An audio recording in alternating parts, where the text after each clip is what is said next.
Listen, with Daniel Day-Lewis, it's like, all right, we get it. You're an actor. You're the actor's actor, okay? Like, you have to climb into every fucking role. I mean, I get it. Like, you got to live it out for like 3 years before we actually see it play out on screen. And get over yourself, man. It's like, if he was playing like, Roger Goodell, he would like, follow the commissioner around for 3 years, climb into his shoes, wear his suits, go to his basement, hug guys at the draft. Like, just fucking be the commissioner and get over yourself, Daniel Day-Lewis.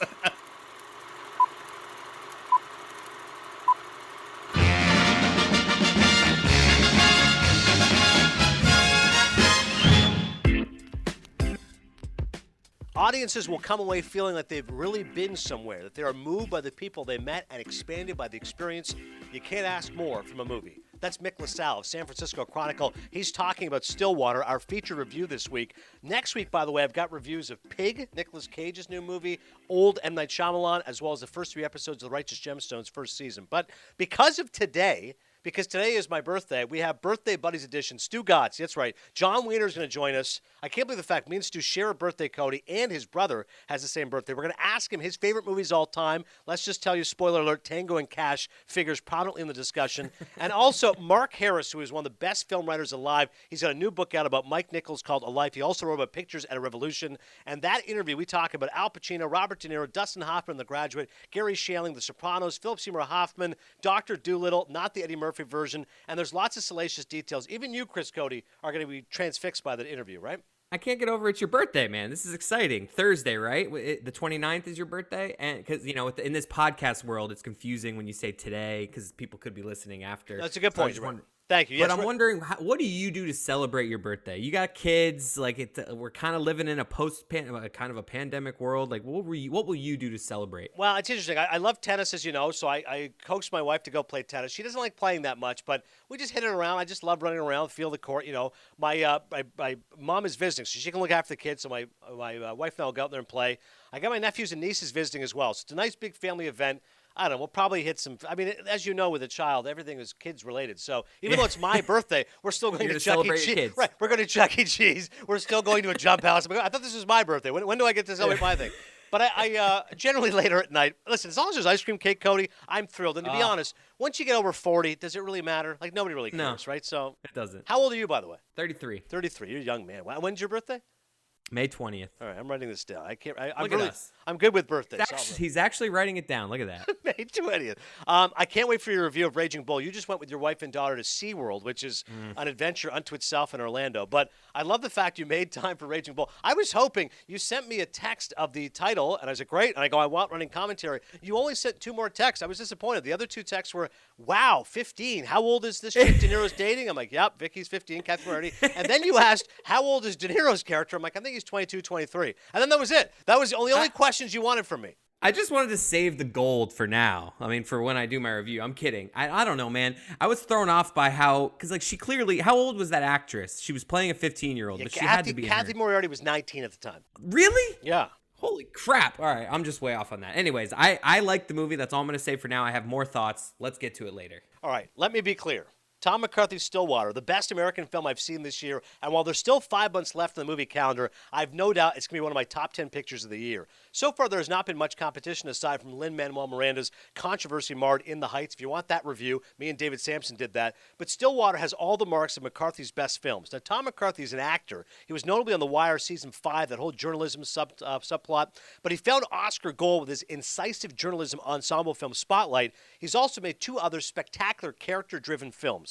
The Visitor, which was the pinnacle of Richard Jenkins' career, playing an aloof, aging professor who's awakened by a relationship with an immigrant student and his mother, and their connection is an unlikely one. The kid teaches him to play the drums. McCarthy also made Win-Win, one of my favorite films from one of my favorite actors. It starred Paul Giamatti as a middle-aged man firmly in the grips of ennui who finds salvation as a wrestling coach who takes care of an abandoned boy and becomes a surrogate father to him.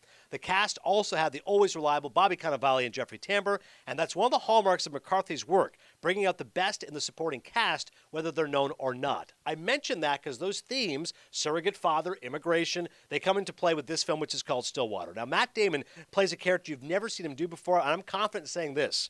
this might be, at 50 years of age, the best performance of Matt Damon's career. He received a 5-minute standing ovation at the Cannes Film Festival, during which Damon was visibly choked up, and it's easy to see why. It's not only one of his best performances, but also one of his riskiest. He's done a character he's never done before, a construction worker from Stillwater, Oklahoma, with a twang who, after a long day of work, hits the fast food drive-thru, sports a wolfish goatee, plaid short-sleeve dress shirts, wrap-around sunglasses, and always has the mesh trucker hat on top of his head. In his spare time, he loves scouting and catching the highlights of his beloved Oklahoma State Cowboys. We don't know much about him at first, but that's why McCarthy revels in character-driven storytelling. Like peeling back an onion, he lets us know who this guy is and what secrets he has buried. He visits his daughter's grandma before going to see her in Paris. We assume she's a college student overseas, but instead she's in prison. Seems she was in a relationship with an Arab girl who was murdered, and despite protesting her innocence and being a cause célèbre, she's behind bars. And this is where the story gets interesting. Damon gets drawn into the aftermath of the case since he sees a window of opportunity to help his daughter and redeem his wayward life. He enlists a woman who happens to be staying at his hotel next door. She can translate French to English with ease, and after he's thwarted by a lawyer and a judge, he decides to go all Sam Spade and try and clear his daughter's name. This is a dangerous game to play, especially in a land where he can't speak the language. However, with McCarthy's work, it's not about the plot, it's the characters. And we have twin narratives in Stillwater. Damon's trying to help his daughter, who has deep resentment towards her father. By the way, she's played by Little Miss Sunshine's Abigail Breslin, all grown up. And he's also trying to find out more about himself in this different world. And how about this dance with the French woman? Is it romantic or is it platonic? What are the motives for each? Stillwater also hits the obvious notes of how this ugly American is treated in France, including a hilarious scene in which he's asked if he's a Trump supporter. The movie makes it obvious that her daughter, Maya, is another redemptive tool for Damon. He's trying to atone for the mistakes he made as an emotionally absentee father. But their relationship, him grunting in his English twang and her responding in French, is quietly touching and ends up delivering the movie's emotional climax. There's one major plot contrivance which I will not spoil, and I didn't totally buy it. But honestly, when you're in the hands of such self-assured filmmaking, I didn't let it detract from the overall emotion or feeling I had watching this film in a special preview screening in a New York City theater. It's another reminder why there's a place for small-scale storytelling, albeit with a major movie star channeling Gary Cooper, the strong silent type, but far from infallible, trying to reconnect with family and begin a new one. As he painfully discovers, once you open yourself up to a new world, it's impossible to go back to your old one. Stillwater earns 4 Maple Leafs. It's certain, Chris Cody, to be one of the best pictures of the year. So we're overlooking a plot twist that you didn't buy, is what you're saying, right? Like, there's just the performance and the overall story kept you in it, but just there was something in there that, like, I don't want you to spoil it, but that's interesting that you can, like, this performance is so good, I'm into it so much that I'm going to overlook this odd thing that happened in the middle. Correct, because there's other plot twists which I did appreciate and did not see coming. And generally speaking, if you can be unpredictable in this kind of story, I appreciate that. Because I'm thinking, okay, it's a fairly predictable drama. Right. I know he's going to save her. She's going to get out at the end. Right, and I was like, okay, this is definitely going in detours I did not expect. And there's one moment I go, not totally buying that. In a lesser film, this might detract more from me, but I'm enjoying all the other beats. And like you said, I'm enjoying the vibe, the feel, the aura of the film. I'm willing to overlook that. But if someone else sees it, as you may, and you go, hey, dude, I didn't buy that, I go, yeah, I hear you on that. And it feels like a movie for the times with the whole, like, is he a Trump supporter type thing and that character and, like, you know, with the assumptions we make about people that look a certain way and sound a certain way. So that does sound interesting, that dynamic. Yeah, Justin Chang of the Los Angeles Times, one of my favorite critics, it's possible to be genuinely moved by that reckoning and to admire the obvious intelligence and care that have been brought to bear on Stillwater without, and this is my point, fully buying the trail of contrivances and compromises it leaves in its wake. Right. Derek Smith of Slant Magazine, Stillwater gives itself over to drastic plot twists that derail what was already a film overstuffed with narrative incidents and ideas. And here's one other one, Barry Hertz. I've never wanted a film to end so quickly and so differently. Wow. So not all rave reviews, but I think overall it is got positive reviews. By the way, the script is interesting because a lot of it is in French. So Marcus Hinchy also wrote the screenplay as well as Thomas Bidagain. There's a French writer. I can't imagine, Cody, imagine you're writing a story and you're going, okay, this line's in English and this line's in French, but you don't speak French. So I'm sure McCarthy's writing in English and going, okay, now you translate this and now you're going to ad-lib this. And so it must have been, Damon, for the record, said he barely speaks French, and McCarthy laughed. He goes, he's worse at French in life than he is in the movie, and he wasn't very good at learning it for the movie. So at times it was very tricky as to what's character, because he doesn't know what the other characters are saying. So other facts about it, Tom McCarthy said they went to Oklahoma, learned more about Roughnecks. He said we went to Oklahoma early on to get a taste of the place, the people. They really opened their lives to us and their worlds and their families. They were incredibly instrumental in helping us shape the story. And also, this was a review from Now Toronto in Stillwater, a movie inspired rather than based on the Amanda Knox story. Matt Damon plays up the gentle side of Trump's America. And he did say, listen, I'm a liberal guy from Boston. These are not my people, but I have a lot more respect for them now because I understand where they're coming from. So can you spoil whether or not the character is a Trump supporter or not when he's asked that in the movie, or do you not even sure, want to give that no, it's away? okay. I'll give it 3 seconds in case someone want to hear it. 3, 2, 1. Okay, the spoiler alert's gone. What happens is it's the girl who he may be interested in, her friend who does not like him, here, ugly American, and then she says, "Did you vote for Trump?" And he's like, "No," and they're kind of surprised, and he's like, "I have a record." They're like, "What?" He's like, "I was in prison, so in America, if you've been in prison, you can't vote." Oh, okay. And they go on to the next topic, but it's very clear this guy is definitely a Trump supporter. Okay. But I thought that was interesting because I'm like, a lot of the audience might go, "Oh, F him, he's a Trump guy." But he didn't technically vote for Trump, although everything about his makeup would be he would vote for Donald. Right. All right, give us your review of Raging Bull, and then we'll get to Stu. I liked it, Adnan. There's my review. No, I'm kidding. No, it was really good. I mean, obviously, when I know that you, a cinephile, has it in your, what is it, number 4 in your, what is it on your top 10? It's in your top 10. So it's in when the top. I have these high expectations, I often get disappointed by the movie, and I was into it the entire time. The interesting part of this, and I know it's a true story, Jake LaMotta, I could not, I disliked him so much. I've never enjoyed a movie that I disliked the main character this much. I love Pesci. I was rooting for Vicky.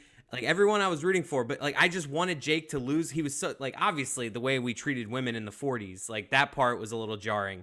But it's just, I just found myself enjoying the movie and getting why it's thought of as this great movie. And, like, the fighting scenes, like you referenced, are so good. And it makes you feel like, and even though it was made in the 80s, it feels like it was in the 40s. Like, it's just such a well-done movie. And I really enjoyed it. But I just really disliked Jake LaMotta. I did not see him becoming...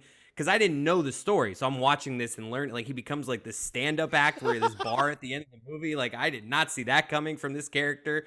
It had my attention the entire time. I loved it. Like I said, when he's a fat failure as a comic, and he goes, "Hey, fuck you," and the horse you rode in on, and the whole cavalry behind you, like, it's just such lame jokes that he's doing. I'm like, what's happened to this guy? He was the champion of the world. And I hadn't seen a lot of the early in the 70s and 80s De Niro movies. So, like, I had only seen Robert De Niro as, like, you know, in his 40s and 50s. So, like, to see a jacked Robert De Niro, like, I was not sure if I was going to buy him as a legit middleweight boxer, but he looked the part. Like, I was into it. How about that scene with Sugar Ray Robinson? Like, you know, the way they pause and that breath and the camera slowly zooms into Jake. Yes. And then the assault comes and literally that blood flaps on that old guy in the audience. I mean, that sequence is about as visceral as it gets.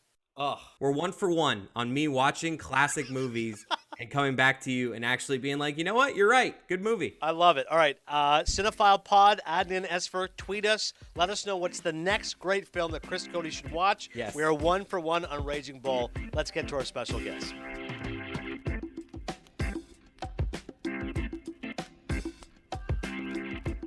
All right, the Birthday Buddies edition here is Cinephile. As Stugatz is fond of saying, the home and home. It's been a pleasure being on Stupidity in the past, and I was a part of the 24 Hours of Levitard, and now my man Stugatz is joining us now. First and foremost, we've been friends for a while, and I don't know when we discovered it. It was a few years ago. I saw you tweeting about your birthday. I go, oh, my God, I have the same birthday. And then you even went further. Your brother has the same birthday, July 29th, when everyone is listening to this podcast. How cool is that? Great things, my man. Come in threes. Yes. I wouldn't exactly call this arrangement a home and home. You've been on my podcast 17 times. This is the first time. It's 17 homes for me for every one I do for you. No, it was weird to find out that, yes, that you and I, we've been friends for a while. We share a birthday. My brother also has the same birthday. We are not twins. I have twin girls. My brother and I are not twins. My brother and I are separated by 4 years. And so the joke at our house has always been that mom and dad had sex twice, okay? They had sex 9 months before my brother was born, and then exactly 3 years later, they did it again, and boom, out came Stugatz. So the question goes to you, Chris Cody. I feel like you obviously know Stu very well. I feel like you know me fairly well. Are you surprised that he and I share the same birthdays? If you go by horoscopes, we're both Leos. That means there's lots of similar traits here. A little bossy, a little demanding, maybe egotistical, but also generous and incredibly loyal. Cody, do you think Stu and I are very similar? You both love to hear yourself talk. So that's a good one. That's just like, yeah. A couple of Leos cutting it up. How about that? How about when we first met, Sid Sixero, who is now, I love the fact he's been a part of the show, because for years he Fraud. adored you guys. Exactly, Leo Messi. He had asked me years ago, he goes, hey, what's Stu Gatz really like? And I said, he's the best. And he goes, what do you mean? I go, I'll give you a story. I said, the first time I meet these guys, it's in Miami. And Russillo, it's all him. He goes, you want to come to the All-Star game? You know, you can come do some shows with me. I go, great. And I go there, and I said, when I see Cody, of course, big handshake, hug. Roy was thrilled to see me, which was surprising. Billy, obviously. But I go, Stu, and I literally, it was like Lady and the Tramp. I see him in the studio, which is incredibly cramped. We meet eyes. It's like, yeah! We just screamed. I'm like, and just huge two-handed hug, which, by the way, was unbelievable compared to when I met Dan. Levitard walks up, sees me in Russillo, and it was awful. He just goes, it was almost like he rolled his eyes, going like, oh, hey, like he was taken aback. Like a limp fish handshake, walked away. It was so traumatic, Stu. I turned to Cody after and go, hey, man, I know we just met, but I'm like, that was awful. He goes, don't worry, Dan's socially awkward. It's okay. Yeah, it's not you, so it's weird. him. Yeah, no, Dan has a magical way, upon meeting him, of making you feel like he hates your fucking guts, okay? like, So true. It's one of his greatest magic tricks, if not his best. He's just awkward. He's socially awkward. He doesn't mean to do it, Dan. He loves you. You now know him a lot better than you did then. In fact, I would say Russillo is equally as bad when it comes to this. I thought Russillo was going to punch me in the face upon meeting him. But Levitard doesn't do it intentionally. He's just not good around people. But here's what's odd about it, but he's a big FaceTime guy. He called me last week and I was so thrown off. I go, gee, wow, God, he must have done a pocket dial. And I just ignored it. And jokingly, I call him back, and he's like, he's getting a Cuban sandwich. And he's like, hey, what's going on? I go, wait, this wasn't by accident? He's like, no, I want to talk to you. And I listened to you guys with Dan Patrick, and he FaceTimed Dan with his shirt off. Like, it's awful. He's like, wait, hold on FaceTime. Have you received a shirtless FaceTime from Levitard yet? Because it's magical. I mean, that's his second best magic trick. I mean, it's like, Dan, I'm not even certain I really want to talk to you, but I have to talk to you without your shirt on? Like, get the fuck out of here. Chris, you've gotten it. But the trifecta is once you get the 4 a.m. long text, too. Oh, that's the full trifecta of the Levitard experience. Yes. Have you gotten those yet, Adnan? I feel like you have. I actually have it. He saw a movie. Oh, it was The Sound of Metal. And he sent me this insanely long text. I go, geez, like, what are we doing here? He's on a bender. Right. He had some gummies, like our boy Russo. A couple of gummies, and all of a sudden he's messaging me. Sit back and come on, gummies. Levitard's weird. And here's another thing that Levitard does. He gets in these group texts, and he has no idea who's in the group text. And then he's sending a text. He thinks he's sending it to one person at 4 a.m., not realizing he's waking up the entire show. I mean, Well, one thing I noticed about Cody is he'll send a group text to me and Cody, and I'll respond or like or haha. Cody ignores it. I was like, wow, he's at the relationship now. Just blows off his boss, doesn't even acknowledge it. It's just because a lot of times it's something like I like it's not doesn't need it. Like, yes, you're right, Adnan. I just ignore it because I know how to play the Dan notes, and sometimes you just let him talk and you let him go. Yep. All right, You'll learn I'll let my that, man Stu go, because I've heard this for years. People know your disdain, which I'm going to just let you go off here. This is Stu Gatz at his best on Daniel Day-Lewis and Meryl Streep. And people, every time you go off on them, they'll at me. You're like, yo, Stu Gatz is dropping knowledge. He's crushing DDL. And I'm like, listen, Daniel Day-Lewis, gangs in New York, there will be blood. He goes, I don't know what Stu's issue is, but he's all over him and he's all over Meryl Streep. I'm ceding the floor to you. Go ahead. It's all you.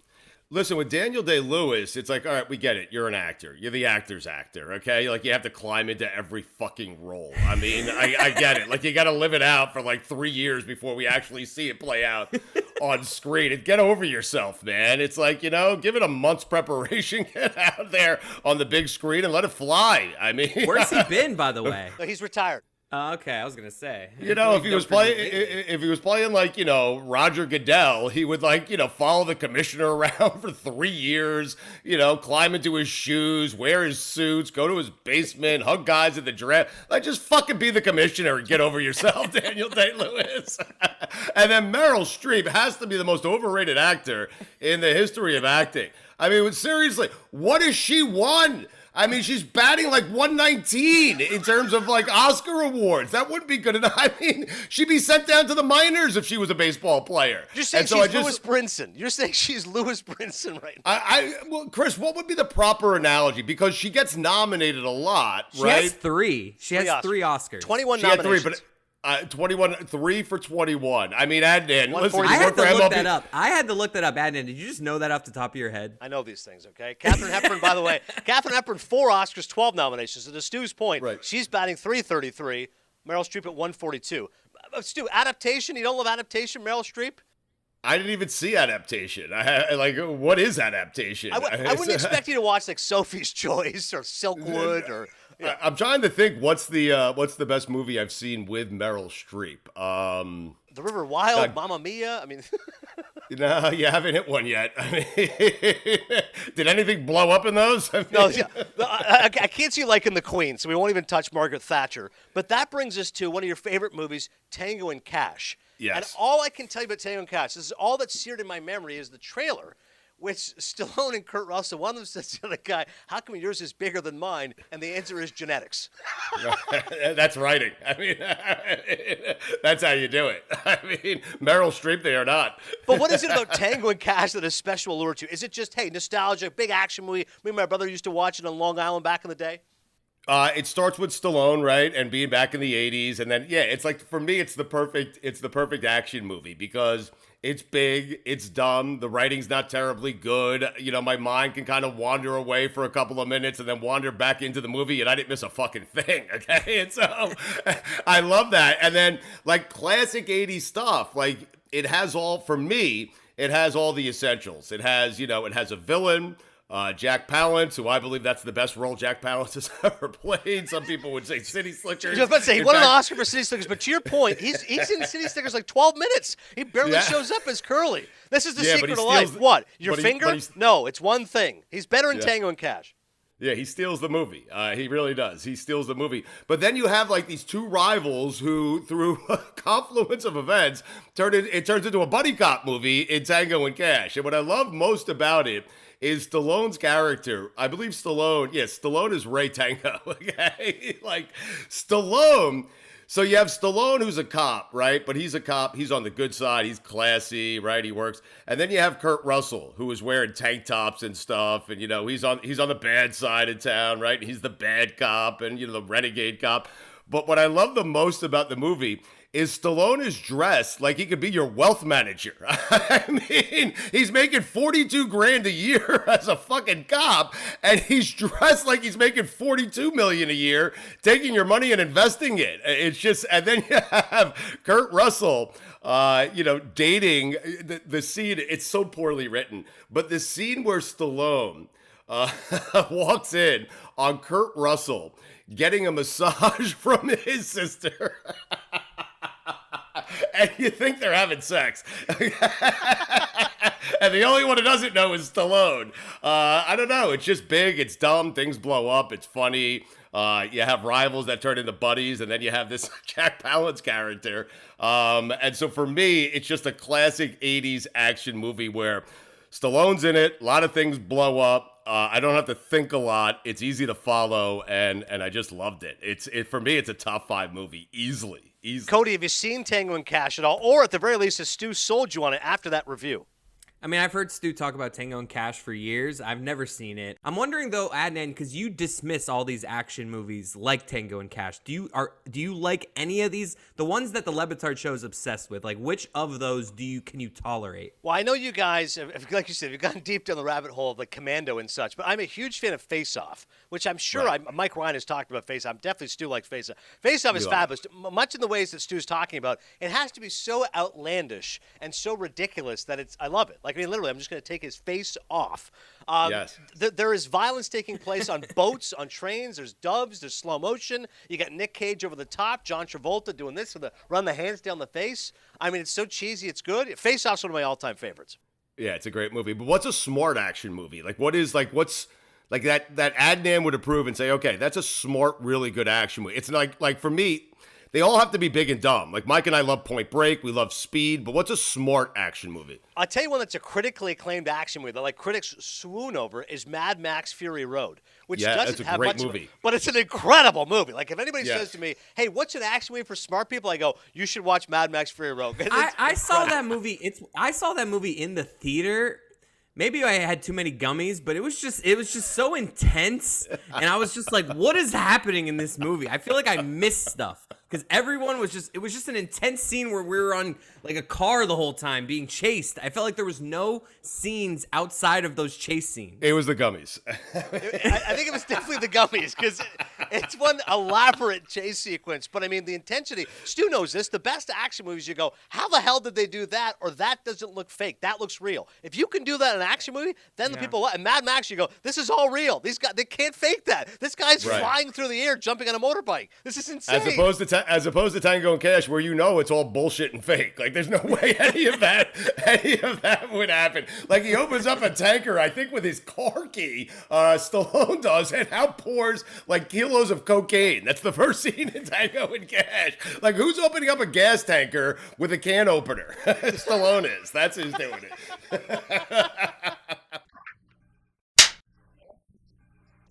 Back to Point Break. I mean, listen, I'll make you famous. Is there anything better? Patrick Swayze, I think his most iconic role is Dirty Dancing, but I'm telling you, Stu, for guys of a generation, my cousin, Point Break's like his favorite movie. Like, it's a hell of a movie, man. Oh, to me, I'm going to put like 100 movies in my top 5, but Point Break is, I am telling you right now, Point Break, Patrick Swayze is so good in that movie. I'm not certain what's his better role. What's the one? You just said Dirty Dancing, right? Yeah, for Ghost me, people talk about. Yeah, I would say it's Roadhouse or Point Break, to be quite honest with you. Like, he was really good in Roadhouse, you know? Like, he's the young bouncer coming up, and Sam Elliott's the cagey vet, and he's teaching him, showing him the ropes, and Swayze ends up being better than Sam Elliott. But Point Break is it's magical. I mean, Bodie, the character, the allure around Bodie, the mystery around Bodie. To me, and then you have inexplicably, you have a Red Hot Chili Pepper thrown in there, Anthony Kiedis. You have Keanu Reeves in there.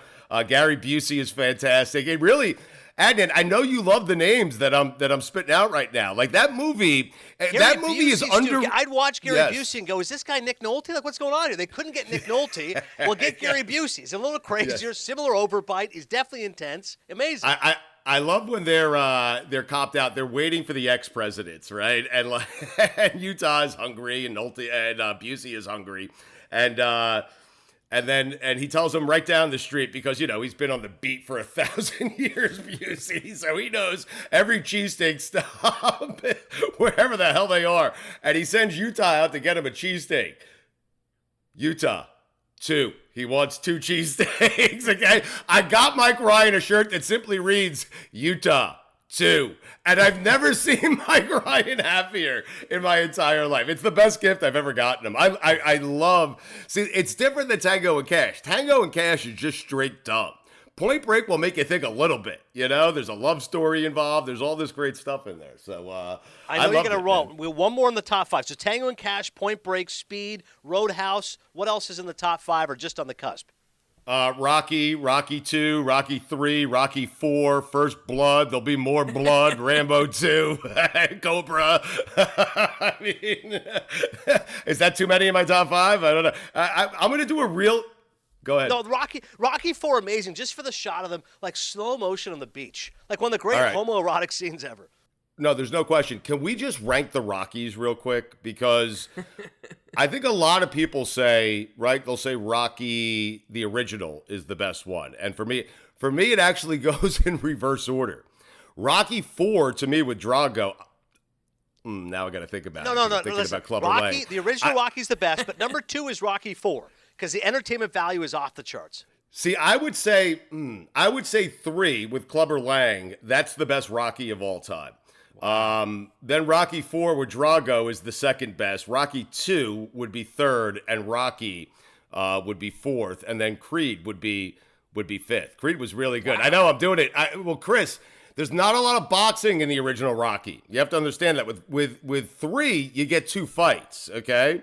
You get the first fight against Clubber Lang, in which Rocky loses because Mickey's been hurt, and then you get the rematch in which he destroys Clubber Lang because he's fighting for Mickey, And then 4, you get some of the same stuff. Like Drago fights Apollo. Apollo dies in the ring. That drags Rocky out of retirement, and he kicks fucking Drago's ass, okay? And Russia, in the middle of the match, goes from chanting, Drago's name to Rocky's name, and it gives me goosebumps just talking about it. What a movie, man. I mean, it's one of the great so bad it's so good moments. When the reconciliation at the end, if we can change, we can. I mean, it's just so bad. It's good. If I could do it, if you could do it. Wow. But my favorite part of Rocky IV is the training montage. Like, literally, Rocky is a log, and he's in the snow, and you've got the Russian with these suction cups on his chest on an uphill incline of 12 on the treadmill.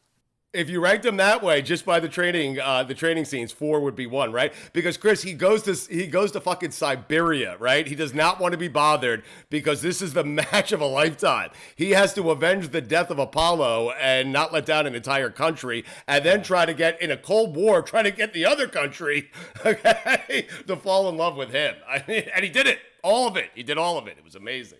Bridget Nielsen too. Not mad at that. Not mad at that. The great Stugotz. I love the top 5. So we have the Rockies, we have Tango and Cash, Point Break, Speed, Roadhouse, Rambo, First Blood, lots of carnage. I love the different appeal that you gave to us here on Cinephile. Yes. And seriously, on a serious note, I listened to you with Train. As you know, I texted you. Jimmy Train has the SI Media podcast, and you have lots of goals beyond what you're doing, which is already great. This has to happen. You have to get back on ESPN lacrosse coverage. Unlike me and Dan, there was no bridge severed. You're in good standing with those guys. So I really hope this happens. I hope I am. I don't know if I am or I'm not. Like, am I or am I not because I'm attached to Dan? There might be a little bit of guilt by association, but I think you can extricate yourself from that because this is all Lebatard. I did nothing wrong. I'm working towards it. Listen, of all the things that I was able to do at ESPN, being able to I've never done this before, Adnan. Like, I did First Take, and that was great and dream come true type stuff. But to be in a booth and to be an analyst for a game was something different, something unique, something special to me. And to do it in a sport in which my daughter is thriving in, and really I'm thriving as a coach because we have the #1 team in the country. I'd like to think it's a benign ancillary sport that I happen to love. And, I'd like to think if I call ESPN, I haven't done it yet, and say, hey, I don't care if you put me on anything else. I just want to do the women's lacrosse Final Four national championship game. I'd like to think that they would say yes, but again, I don't know what the reaction is going to be because I'm pretty certain they don't like Dan. So, I don't know what to do. You can ascertain they're not big fans of Dan. That is a fair point. But they definitely, I hope it happens. You and Anish Shroff, Chris Cotter, that lacrosse crew, I think it'd be great. So, and we had a blast doing it. Yeah, we had a blast doing it. They should put you back on Baseball Tonight. Is that still a thing? I'm telling you. One night only. No, like Boog Shambi is like a broadcaster's broadcaster. Boog is he's one of the best that we have, right? And he told me and Dan that hosting Baseball Tonight was the most difficult fucking thing he has ever done. And Adnan, I'm not certain I've ever seen anyone better at it than you. I'm serious. Yeah, no, I appreciate that. That's so sweet of you, man. It was definitely great days, and it was definitely an intense show. And I owe Boog a lot. I feel Boog, it's like the mob, right? Boog was a part of your mob. Then he introduced me. It was like, hey, this is a friend of a friend. You guys would like this. And now, of course, our relationship has developed. So, Is there anything I could do at ESPN? Go back and do? Well, I mean, maybe. We left because of you. I'm not in the booth calling the women's Final Four because of you. Yeah, all because of Cody.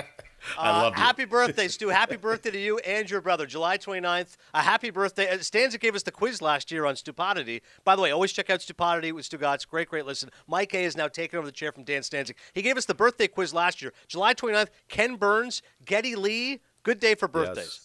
Yeah, great day for birthday. Happy birthday to you. How old are you, Adnan? Let's put it out there. I'm 48. I'm going to be 48. 43, so... 40, God, man, what I would not give to be 43 again. Jesus Christ. Listen, I'm just telling you, weird shit starts happening after the age of 45. I can't explain it, okay? But you'll see. I remember John Anderson, one time I walked in the newsroom. I was like, I just had my physicals. How'd it go? It was great. He goes, don't worry, once you hit 45, you ain't going to be whistling Dixie when you walk in this room, okay? I love that pre-45 Anderson was whistling Dixie on his way in. Because I can see him doing that. Once the plastic glove came out, different story. All right. Thanks, Stu. Hey, Hey, happy birthday, my man. Put us there when Federer lost at Wimbledon. What happened? Oh, gee, no, I don't want to go back to that. I'm sorry. I'm sorry. And I'm so pathetic because I was like, the draw could not be easier, right? Rafa's Yes. not there. Medvedev upset. I'm like, oh my God, he'll probably lose to Joker in the final, but just to see Roger in the final again, I'm like, wait, what the? Who is this? Urkach? What is this shit? Quarterfinals? Are you kidding? Straight sets? What? The last set was like 28 minutes. Thank God you guys didn't call me. I felt the phone call coming out. Don't call me. Don't call me. Please. I leave was me so alone. tempted. I wanted to go live on air with you. I was so tempted. Next time I we love had you. Andrew Brandt on. He would have been great. I love you, buddy. Happy birthday. Love you too, buddy. Thanks, man. Okay, man.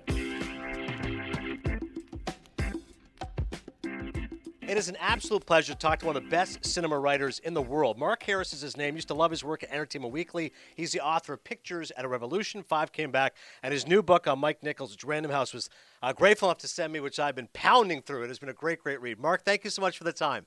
Thanks for having me. I think one of the coolest things about being an author is no matter who you talk to, you figure out what their interests are. So I'll make this real easy for you. I'm going to ask you about my favorite people, and all of them are touched by Mike Nichols. Al Pacino, Robert De Niro, Gary Shandling, The Sopranos, Philip Seymour Hoffman. We'll get into all that. Let's start with Al, who's one of my favorites. Angels in America. Of course, your husband, Tony Kushner, wrote Angels in America, adapted it. One of the first things Al did when he shows up, he boots Tony Kushner off the set. Doesn't want writers there. And later on, he just keeps doing take after take. Said Meryl Streep, page 531. He likes that. 12th, 16th, 18th try to scene. Everything he did was always interesting, though. Even in a late take, he'll throw you a curve. He's like De Niro. Some actors just don't want to go home. Said Michaels, I can't imagine anything better. I'm very happy. And he'd say, I'll give you one more for free. And it would be better. He was working toward a facility with the whole thing. The words he had, my God, the long speeches, they were completely digested and came out in music and fire. What else can you tell me about Pacino and Nichols' relationship? Well, one thing I can tell you that Tony told me was that probably of the whole cast of Angels, Pacino was the one who came in most prepared. I know that some people might think that if you're asking to do a 16th or an 18th take, that means you didn't do your homework, but he really did. Tony said he had a couple of copies of the play that looked like they had fallen into a bathtub. They were like swollen and marked up and wrinkled and just had really taken a pounding.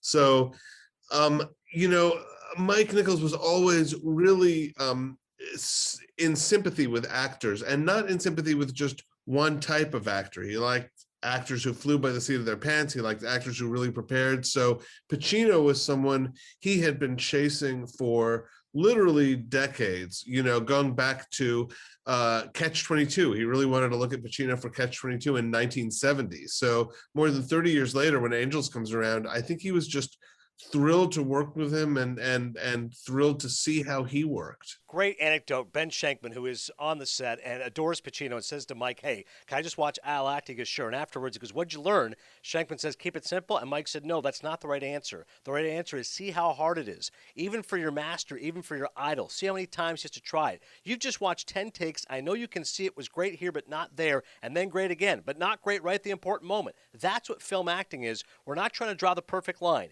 You do whatever you need to be. Be real, be fake, be quiet, be loud, and then leave the rest to me. I'll know it when I have it, and I'll put it all together. That might be one of the best summations I've ever heard, Mark, about what film directing is.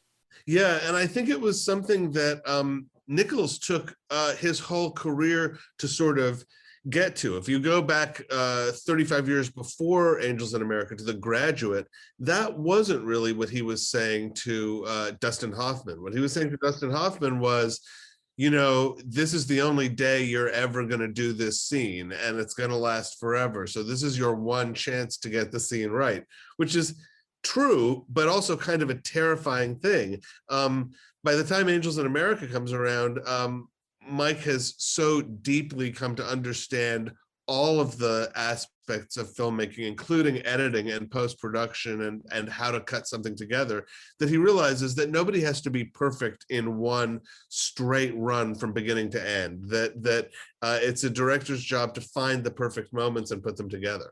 It's amazing, the evolution of his career. You can't talk Pacino without talking De Niro. Bogart slept here. Neil Simon. How did Mike Nichols fire Robert De Niro? Tell us this story. Right. Mike joked later in his career that he had fired some of the best actors in the business, and from Gene Hackman on The Graduate to Robert De Niro, and De Niro was certainly way up there.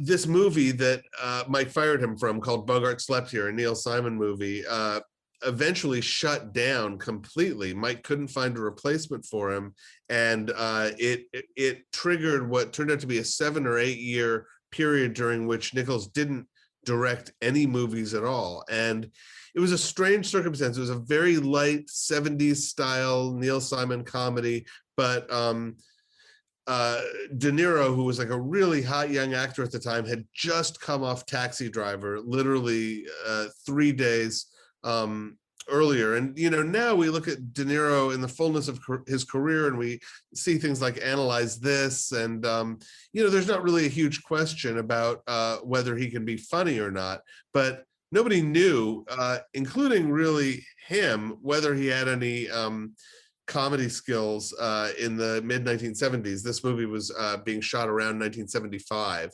and he was just a mismatch for this material and for that moment, and for Nichols, who wasn't in a good head himself and kind of couldn't stand all of De Niro's questions. But it was something I know that Mike always felt bad about. Yeah, at one point, De Niro was quoted, "I felt like shit the whole time. I was sitting in my camper. We were shooting on location in the Hollywood Hills, and I heard one crew guy say to another, 'He's just not funny.' The other guy said, 'He sure isn't.'" I thought, oh my God. And you're right. For actors, when people are talking about you like that, it can affect you, which brings you to my favorite comic actor, the incredible Gary Shandling. And unfortunately, things did not work out with him and Mike on What Planet Are You From? Again, sounds like, Mark, just a bad match here. Nichols liked Shandling's work. He loved the Larry Sanders Show, but he also got paid $8 million for this, did not show up prepared, and very quickly you could realize these two are not going to work out at each other's throats. Shandling is an insecure guy, and that's genuine. That's not just his act. And the way that Mike was cruel to him and mean-spirited, I think it's fascinating what you were able to point to at what exactly Mike was working through. Perhaps Gary Shandling, with all the insecurities, jokes about attractiveness to women, the stuff with his hair, Mike was working through something himself. Take us through that. Yeah, I think that's really one of the sadder episodes in Mike Nichols's career. It's very late in his career. Indirectly, it's the thing that leads to him doing Angels in America, so it had a sort of happy ending for him. But Mike was a big fan of the Larry Sanders Show. He didn't know Gary Shandling outside of that, and I think that he assumed that Shandling was giving a brilliant performance, which he was, because he was a brilliant actor, not because the material in the Larry Sanders Show was so perfectly tailored to his particular talents. And this was a case where Mike doing what he did occasionally, which was to chase a big paycheck, really hurt the whole enterprise, because the people who were involved in What Planet Are You From described it as like an indie style comedy, a really offbeat, small scale comedy that in 1999 they said could have been directed by like a Spike Jonze or a Michel Gondry or a Charlie Kaufman. The minute Mike gets $8 million for it, everybody else's salary goes up. And the minute everybody else's salary goes up, it goes from being what could have been a $12 million movie to a $60 or $70 or $80 million movie.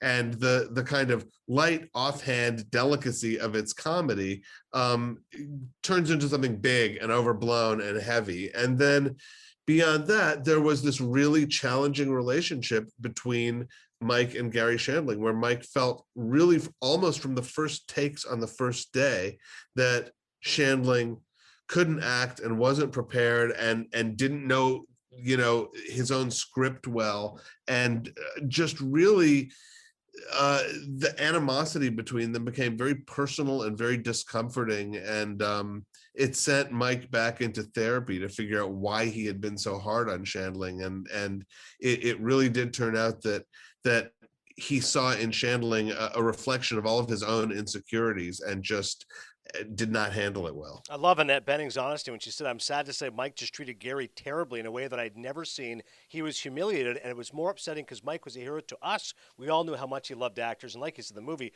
colossal failure. The reviews were okay, but it lost $90 million, so it really was a traumatic episode." We're talking with Mark Harris. Mike Nichols is the book that he's written, A Life. He's also written Pictures at a Revolution, and 5 Came Back. You should read all of them.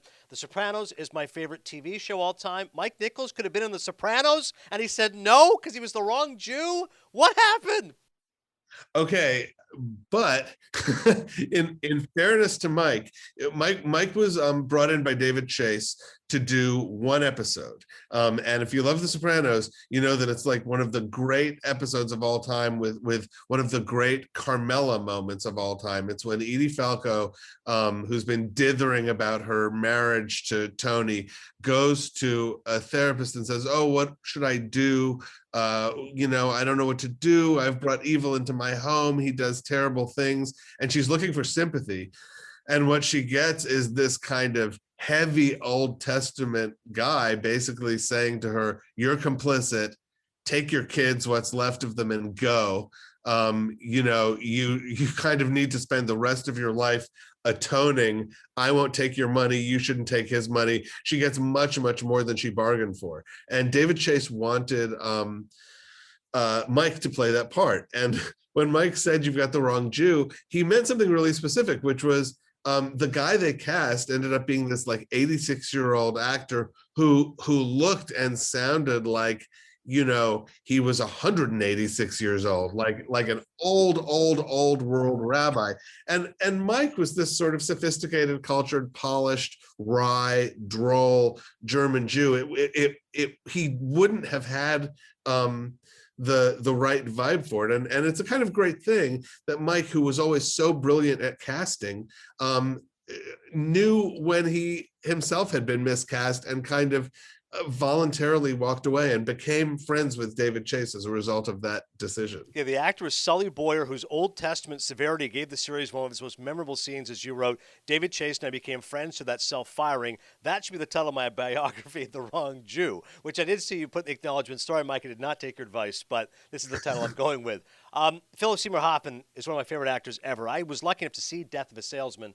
Unfortunately, did not get great tickets. So we were literally in the back row. My wife had a long day. She's fallen asleep. But I'll never forget it because Seymour Hoffman was incredible. And this was amazing to me because afterwards my wife said to me, because there was a lot of yelling. And this is amazing because Mike, this is late in his career now. He's battling ill health. But he was still able to give some notes of Philip Seymour Hoffman. And in fact, during Salesman's previews, at one point Phil said, "Am I yelling too much? Is it too angry?" Mike said, "Yes." Phil said, "When?" Mike said, "I don't want to tell you, but it's a little too angry." That was it. In the next show, Phil toned it down. Mike knew he'd figure out when and how to do it. Again, there's real pathos to this, Mark, because this play, as anyone knows, Philip Seymour Hoffman, unfortunately drove him back to drinking and drugs.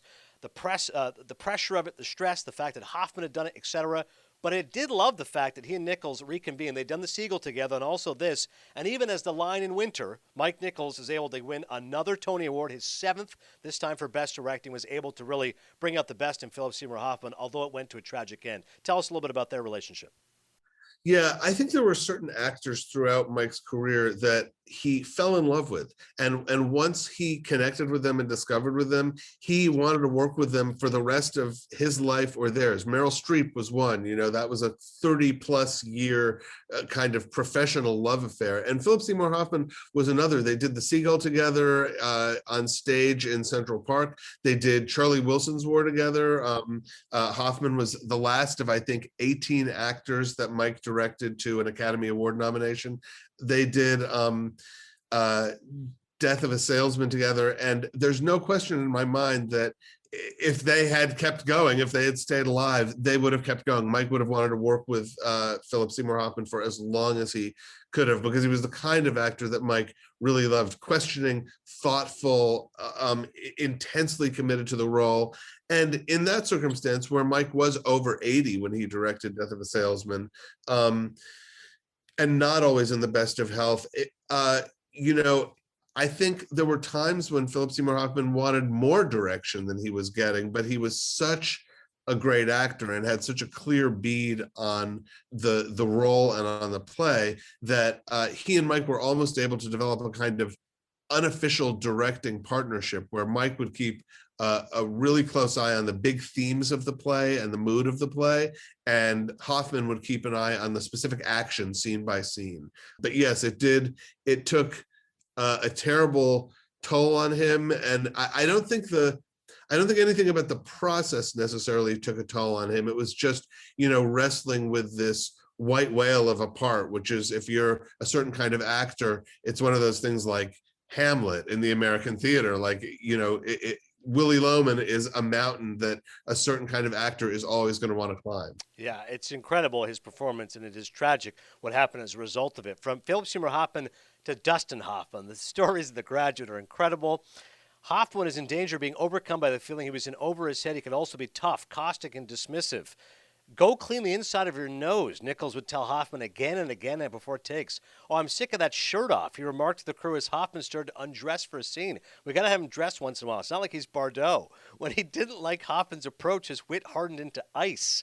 At times, Nichols' behavior verged on sadistic. He insisted on shooting 15 takes of a scene in which Elaine slaps Benjamin, and the slaps weren't faked. The next day, blood poured out of Hoffman's ear. He had torn his eardrum.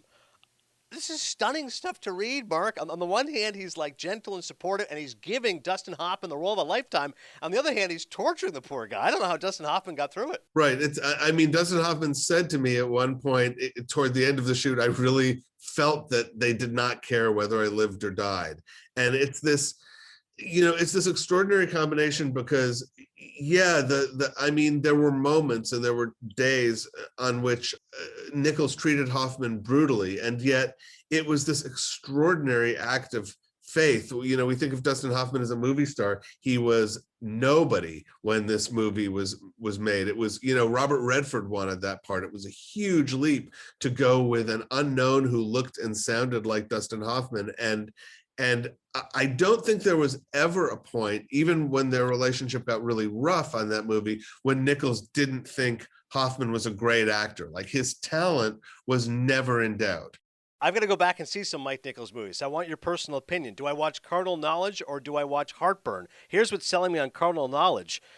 It was a picture about fucking, and everybody in the crew was fucking like a bunch of apes. There were a lot of girls around. That's Osteen's quote about that. Jack Nicholson, obviously. And Heartburn, which is a hysterical line Nora Ephron wrote about Carl Bernstein. He was so horny he'd have sex with a Venetian blind.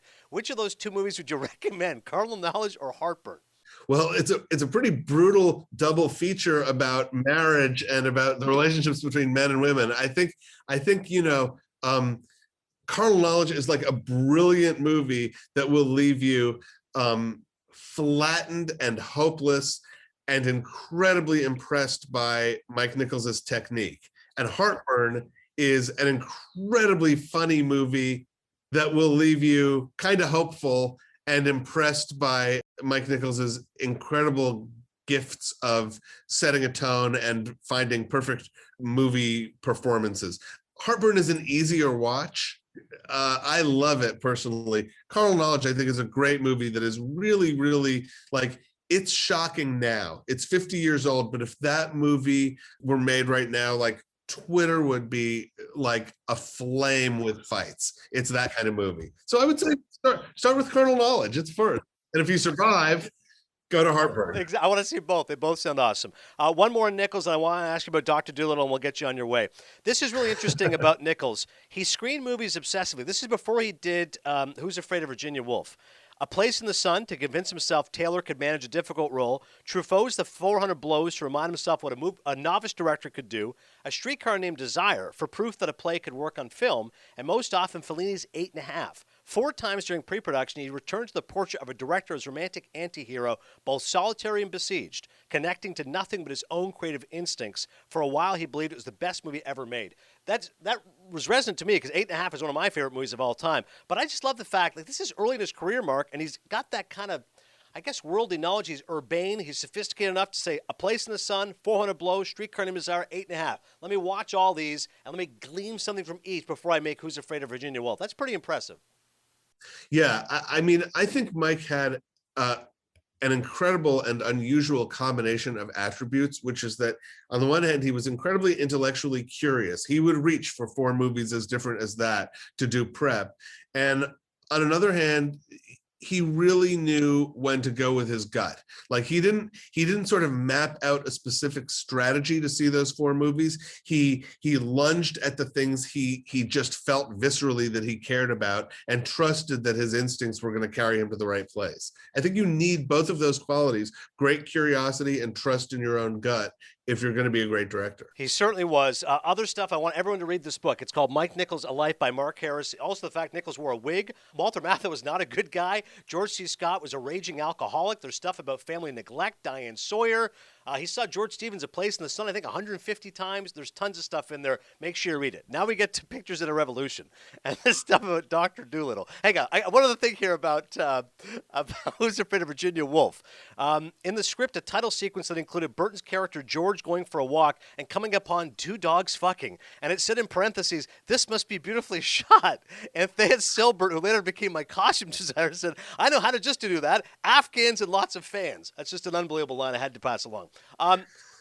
So now we get to the Doolittle stuff. So I'm reading this, Mark, going, okay, I've seen all these movies with the exception of Dr. Dolittle. I'm like, okay, there's lots of good stuff with The Graduate, In the Heat of the Night, of course, Guess Who's Coming to Dinner, and it's all wonderful. Now you're right up my alley, Adnan. Chris, you're going to love this stuff. Okay, here we go. Herbert, what happened? He said, we're postponed for 3 days. The giraffe stepped on his cock. Now we get to other stuff here involving Rex. My man Rex was out of control. Him and his wife, Rachel Roberts, they showed up disheveled and disoriented in a tribute to George Cukor one night. Harrison with his toupee stuffed in his jacket pocket. On another occasion, Harrison appalled a room full of the Hollywood establishment, among them William Wyler, Billy Wilder, Jimmy Stewart, and their wives at a party singing obscene lyrics about his penis to the tune of "I've Grown Accustomed to Her Face," while Roberts, who was not wearing underwear, did handstands. I got one more, Mark, and then I thought, let's give the floor to you, because I don't know how you got this kind of research. During one long evening at the Burtons, Roberts sent their guests, Tennessee Williams and director Joseph Losey, running for the door when, in Burton's words, she insulted Rex sexually, morally, physically, lay on the floor in the bar and barked like a dog, started to masturbate her basset hound. Did you ever think in writing this book the most salacious and crazy details would be about Dr. Dolittle? I really did not think it. And, you know, the funny thing is the producer of that movie, a guy named Arthur Jacobs, was like a researcher's dream, because he had kept every piece of paper that was ever connected to this movie. And then when he died, it was all put in an archives. So the archives was at Loyola Marymount University, this Catholic university in California. And I remember when I came upon some of the most salacious details that you just read, going through those boxes of research in the unlikeliest possible setting. I thought, is this actually, like, am I committing a sin by reading this stuff in a Catholic university? I'm still not sure. Honestly, it's great stuff. I don't know if you heard, Quentin Tarantino was on Mark Maron's podcast recently, and they brought up Pictures in a Revolution, and Tarantino said he's my favorite. So I just want to pass it along. I hope you realize I love your work. Quentin Tarantino loves your work. Keep more of this work coming. Pictures in a Revolution, 5 came back, and Mike Nichols' A Life. And also, being an EW guy, I've talked to Owen Gleiberman, I've talked to Ty Burr, and I noticed in the acknowledgments you kept in touch with Lisa Schwartzbaum. Please let her know I love her takes. The Iranian New Wave of the late 90s, she championed all those movies, Kiarostami and Majid Majidi, so I always love those movies. So I don't know what's ever happened to her, but I used to love her reviews, and I love all you EW alumni. You guys are all great. Oh, thanks so much. I will definitely pass that along to her. She'll be happy to hear it. All right, Mark Harris, once again, the book is called Mike Nichols, Pictures in a Revolution, also 5 came back. Appreciate the time, and all the best. Thank you. You too.